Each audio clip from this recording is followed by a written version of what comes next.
পাহাম কি এটা পাইছো? জি আঙ্কেল, এই যে একটা মাত্র পাকা আম, এই দেখেন একদম। দেখি একটু দেখাও। এই দেখেন, এই যে আরেকটা কি আম, এগুলা আম না, এক একটা মধু। এই দেখেন এগুলা কি, দেখি একটু কালারটা দেখো একটু। কি হাড়িভাঙা অরিজিনাল? জি জি অরিজিনাল হাড়িভাঙা। আপনি দেখছেন না গাছ থেকে তুমি পাচ্ছেন। কয় কেজি নিচ্ছ? আমি 10-12 কেজি যা হয় দিব আমি। সেই সেই মজা, মধু ফেল। অবশ্যই অবশ্যই। ওই দেখেন, ওই দেখেন, এদিকে কই? আসেন একটু। এই দেখেন এই আমটা একটু দেখেন আপনি, দেখছেন এগুলা কি? হ্যাঁ, তো ফরমালিন ছাড়া সবকিছুই অরিজিনাল।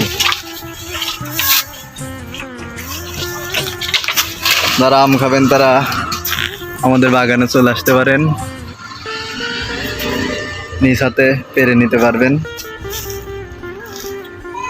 কাকা একটু দেখাও এইদিকে, দেখি রং কিরকম। এই দেখেন, এই দেখেন, দেখছেন আমের রংটা কি দেখছেন? খালি তুমি আমার ভিডিও আর করে না। আচ্ছা ঠিক আছে, সবাই ভালো থাকবেন, সুস্থ থাকবেন, আল্লাহ হাফেজ।